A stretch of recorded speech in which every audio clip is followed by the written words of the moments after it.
I am sorry Luthando is not your son. I am sorry I betrayed you with your brother. Calm down. Tell me how everything happened. This is the reality of this man who lives in a quiet neighborhood on the edge of Durban, where the streets were narrow and the houses stood close to each other. Like families that shared secrets, lived a man named Sibusiso Membu. He was the kind of man people trusted without question. A hardworking man, a disciplined man, a man who believed in structure, loyalty, and family. He believed that a man's greatest legacy was not wealth, not land, not cars, not houses, but the name he left behind, and the children who carried it with pride. I need to finish up and go home to my wife and son. This was his thought every day. He always had his family in mind. He didn't know that what people thought would be true could be his greatest pain soon. Every morning before sunrise, Sibusiso woke up, prayed, with his wife and son, dressed for work, and kissed his wife and son goodbye. And on days when he had spare time in the morning, he helped prepare his boy for school and even take him to school. He is the kind of father his sons may dreamed of. He worked long hours to provide for his family, sometimes in Durban, sometimes traveling to Johannesburg for contracts, always chasing a better future for his family. He was not rich, but he was responsible, not powerful, but respected, not famous, but honorable. And while Sibusiso was busy working for his family to be okay and provided for, his wife was home doing what might ruin their life forever. His wife, Thandeka, was known in the community and was known as a calm, respectful woman. She greeted elders properly. She attended every church program. She kept her home clean and comfortable. She smiled very easily and frequently. She spoke softly in a manner that is very pleasant. People trusted her, especially women, felt safe around her and came to her for advice when their homes were failing. Men respected her because of how she carried herself. To outsiders, she was the picture of a loyal wife.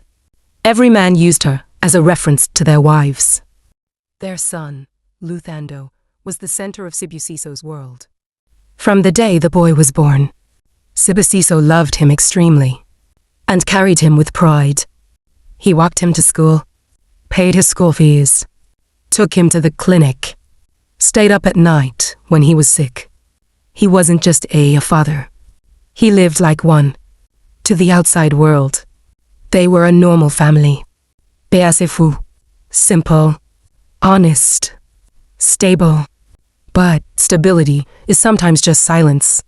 And silence is where secrets grow. Because inside that home, inside that family, inside that bloodline, there was a truth that had been buried for 7 years. A truth that didn't begin with love. It began with weakness. Sibusiso had a younger brother named Mandla. Same father, same mother, same blood, same surname, same history. But different character. He was the negative egg of the family. Where Sibusiso was disciplined, Mandla was reckless. Where Sibusiso was responsible, Mandla was careless. Where Sibusiso was loyal, Mandla was selfish. Where Sibusiso built, Mandla consumed. Mandla was charming, smooth-talking, and attractive. He had the kind of confidence that made people feel comfortable around him. He laughed easily. He flirted easily. He crossed boundaries easily. And because he was the younger brother, he was often forgiven for things that others would be judged for. He spent a lot of time around Sibusiso's home. Family visits, family gatherings, weekends, celebrations, funerals, birthdays, holidays, and familiarity slowly erased boundaries. At first, it was just conversations. Innocent, harmless, easy. Mandel will always convince Thandeka that it was harmless. Then their jokes grew. The kind that lingered a little too long. Then Thandeka started blushing when no one was looking. They started seeing and talking in private places. When Mandel was in the house, they whispers in corners. And when he wasn't around, they had phone calls that had no real purpose. And then Decca had to always delete messages before sunrise. She kept late nights and said she was coming from church, and that was easy to believe because everyone knew her as a good sister from church. Long after Sibasiso had gone to work, Mandel always came to the house. They tried to stop, but they just keep getting more intimate. Mandel started paying attention to everything about Decca. He started knowing her moods. He noticed when she was tired. He listened when she said she felt lonely. He became the voice she waited to hear. They became really comfortable around themselves. He would stand close while she cooked, laugh softly behind her, playfully tickle her waist just to hear her squeal. What started as harmless teasing became lingering touches. Hands that didn't move away quickly enough. Silences that grew heavier with meaning. Then weakness. They stopped, pretending it was accidental. He began coming around when Sibasiso was away. Visits that lasted longer than they should have. Doors locked. Curtains drawn. They prepared excuses in advance.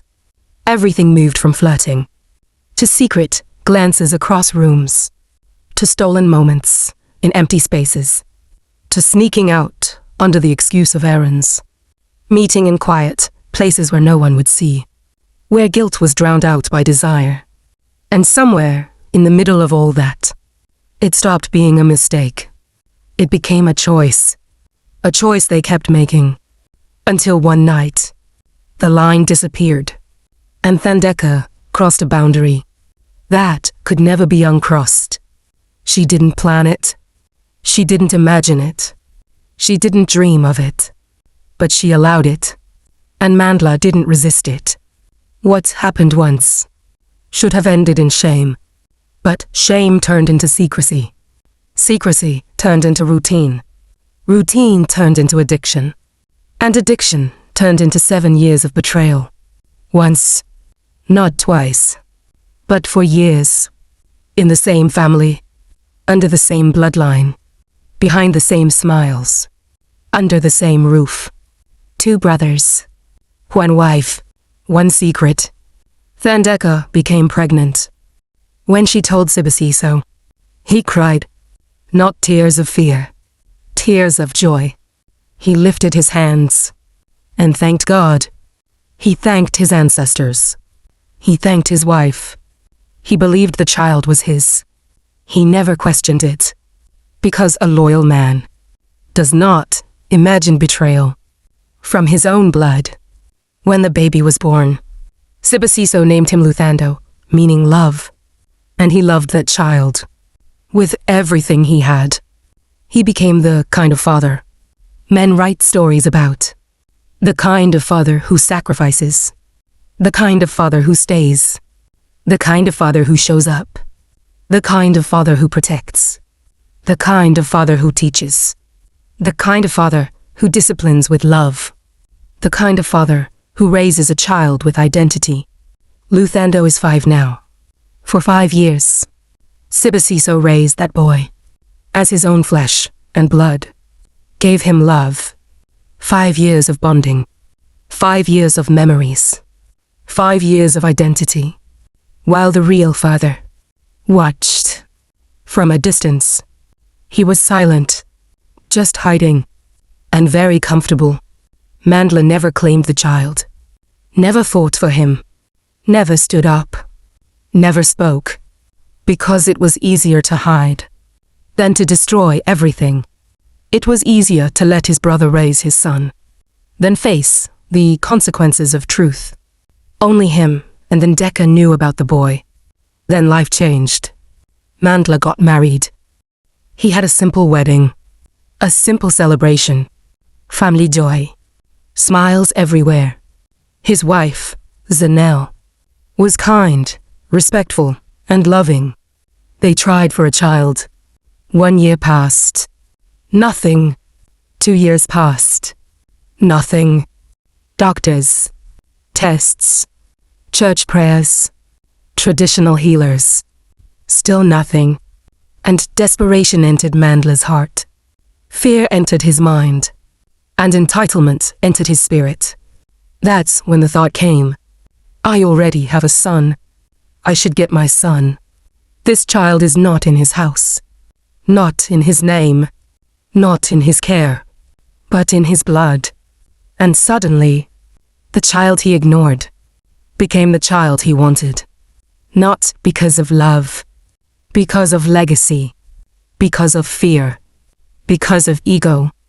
Because of desperation. Because he didn't want to be a man without a lineage. He didn't want to be remembered as a man without a son. So he went to Thandaka. Not with compassion. Not with empathy. Not with responsibility. Demand. With pressure. With entitlement. With threats. I need my son. He is not your son. It's too late. He is my son. I want him. Our wife can't have children. He belongs to me. Thandeka panicked. Because if Mandla claimed the child, the truth would come out. And if the truth came out, everything would collapse.